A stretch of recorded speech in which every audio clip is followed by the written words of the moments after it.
So I do want to know, like, what are 3 things that people should keep in mind once they start a podcast? Okay. Number 1 is to be consistent.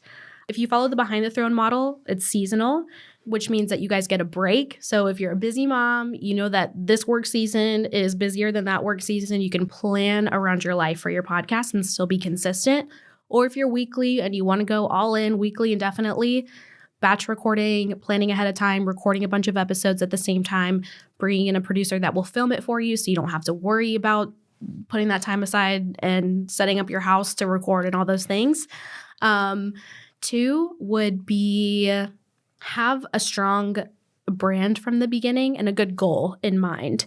So if your goal is connection, who are you connecting with? What's your audience? Like, do all of that work up front. I think if you record willy-nilly and just whatever topics on your mind on any given day, you lose the plot a little bit.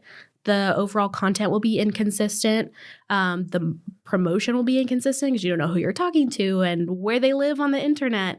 So I think it's important to have that strategy really strong from the beginning. And then the third is you need to have video in 2024.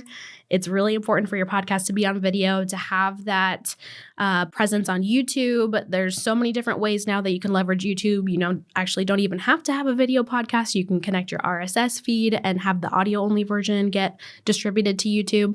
But again, if you're creating connection and people can see your face, that's the best way to do that. Awesome. Very good. So I would love for you just to share a little bit about your experience with Behind the Throne with our audience, because we've been doing this for close to a year now. And what would you tell our audience? What would you tell their listeners? If you can find a co-host where when you get together, it's like magic, that is rare. And that is dynamite. It makes every piece of it easier. It's going to make the pre-production, like it sounds like when you guys get on the phone and talk about an episode, it's exciting, it's fun. When we get in the studio, it's like, even though you guys might have just seen each other, it's like seeing somebody that you haven't seen in forever. You're like, oh my God, I'm so excited to see. Like, that is amazing that you guys have that dynamic together. And I think, speaking for both Adam and I, co-hosted podcasts are one of our favorites to work on, because when it's somebody by themselves, they're carrying the whole weight of everything on their back. You're writing the whole script by yourself, you're recording the whole thing by yourself. There's nobody to bounce back and forth with. And I think when you have that co-host dynamic like you guys have, it's just a lot of fun, all aspects of it. And then, to your point, you trusted us from the beginning to help with all the aspects of the show. And I think sometimes when people feel too attached to it, to where they can't let anybody else contribute creatively, or they're overthinking, like, how's this going to be perceived? And you guys were like, we'll bring in crowns. It'll be Behind the Throne. We'll do jewel tones. It'll be so fun. I'm like, yes, I love it. And so you guys were able to be creative and you were serious about the top. You're serious about the topics. You're serious about producing a good show, but you're not so attached to it that it was never going to see the light of day because you couldn't make a decision, you know? Having that trust there has been really good.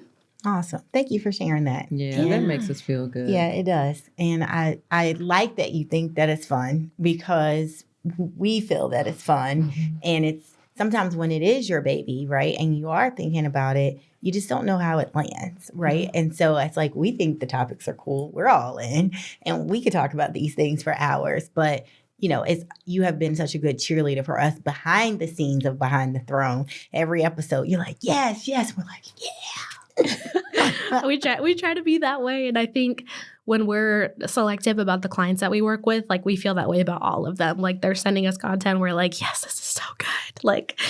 If they record it on their own, we can't cheer them on in person. You don't have me nodding behind the camera the whole time. But I think when we're able to work with clients that are excited about what they're talking about. And another thing about you guys is you're so connected in the community. You already have this community of people. I feel like every time I'm out and about with you guys, we run into somebody that you know. You guys are the mayor, the unofficial mayors of Charlotte.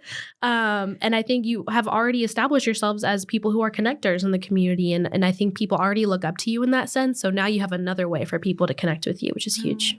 Oh, thank you. That's so nice. I know. We're just going to have her just come in when we're having a bad day. I know. Just keep rewinding. Anything else? Yeah. Uplift us, girl.